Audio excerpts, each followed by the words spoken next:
Despite horror fans enjoying certain villains slicing and dicing their way through a slew of victims, there usually comes a moment when we see the beast of the day defeated. After all of the frenetic, fierce, blood-curdling action, the evil has been thwarted, and making it all the better are those moments where that evil realizes it's done for. So with that in mind, I'm Andrew from What Culture Horror, and here are 10 exact moments horror movie villains knew they'd lost. Number 10. What's in a Name? The Conjuring 2. Having since taken centre stage in her own Nun movies, the demonic Valak was first introduced in James Wan's The Conjuring 2. And in that second Conjuring picture, Lorraine Warren has visions of this creature being responsible for the death of her husband Ed. It's only when the ghostly old man being used by Valak to torment a London family tells Lorraine a riddle that she discovers the way to defeat this evil is simply to utter its name. Of course, the film features plenty of clues about this name, and Lorraine realizes she's known the name all along, even having written it in her Bible. So, during the final act showdown, Lorraine boldly tells this beast its own name, causing Valak to respond with a snarl, knowing it's lost the fight and there's nothing it can do about it. Number 9. Is this your card? Hostel. Eli Roth's Hostel starts with two American tourists and their Icelandic pal unwittingly dragged into the world of the crazed elite hunting group, who auction off people to be tortured for fun. With Paxton the eventual sole survivor of this traumatic experience, he makes his escape by hopping on a train out of Slovakia, where he soon notices the unnamed Dutch businessman he'd met on the train into Slovakia and who was actually a member of the elite hunting group and was responsible for killing Paxton's pal Josh. Spying this as the perfect opportunity for revenge, Paxton follows this creep to a public restroom, where he ominously slips an elite business card under the Dutchman's stall, giving the businessman a split second for the penny to drop before Paxton kills him in glorious fashion.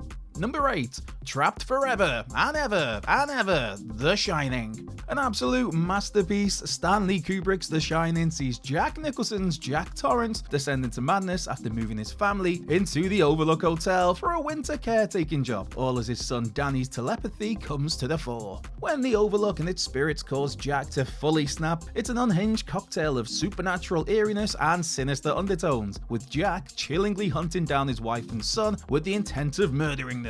The Shining's climactic chase sees Jack tracking Danny's snowy footprints through the ground sprawling maze, only to be outsmarted by the kiddo, causing Jack's trail to go dead and allowing Danny to escape, as Jack's anguished, angry screams ring loud when he realizes he's lost, destined to freeze to death.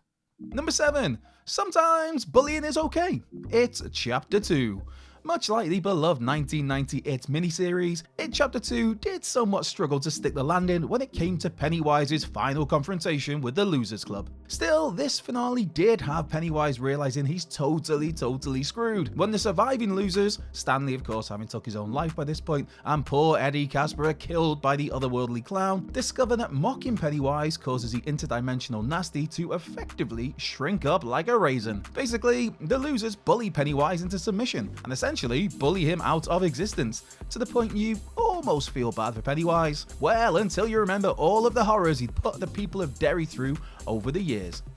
Number 6. Shut Up and Drive. The Texas Chainsaw Massacre.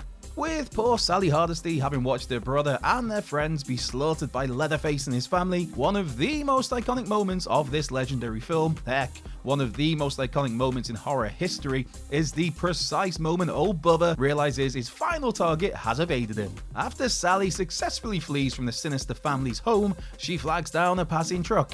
And while that doesn't go to plan, the truck driver running for his life at the sight of a chainsaw-wielding Leatherface, a pickup truck soon arrives and Sally hops in the back. The frustrated Leatherface is left howling into the glowing morning sun with his chainsaw over his head, all as Sally maniacally laughs to herself.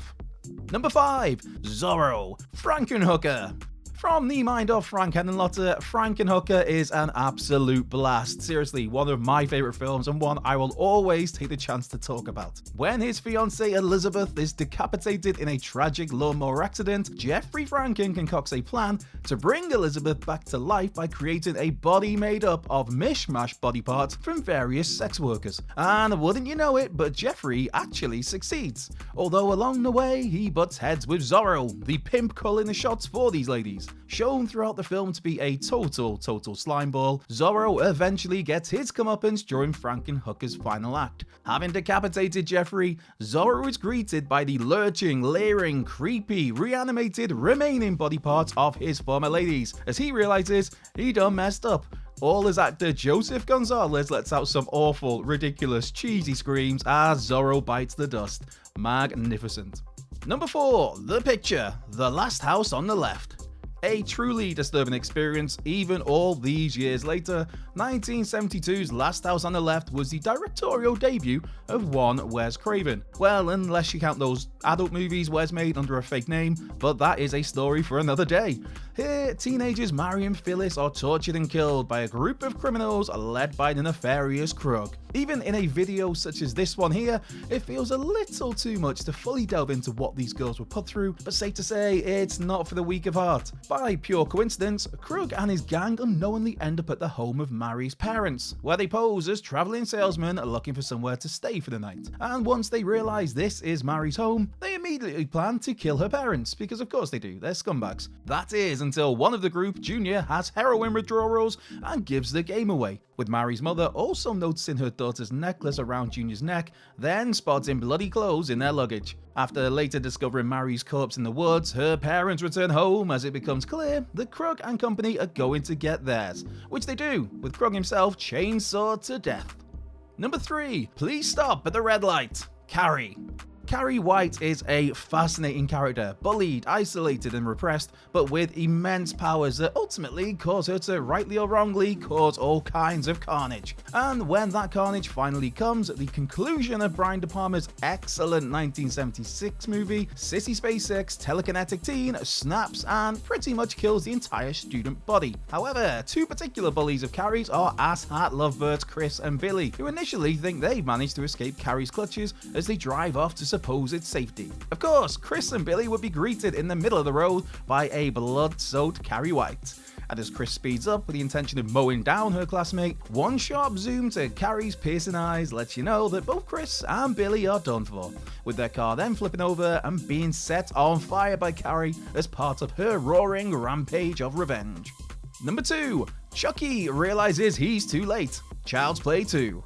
For the first couple of Child's Play movies, the murderous Charles Lee Ray was desperate to swap the confines of his good guy doll vessel for that of young Andy Barkley. And at one point, towards the end of Child's Play 2, it looked as if this serial killer had actually succeeded. As Chucky has Andy hostage and recites a voodoo incantation, it finally looks like all the bloody carnage was worth it, and that Charles Lee Ray will be leaving that Chucky body behind.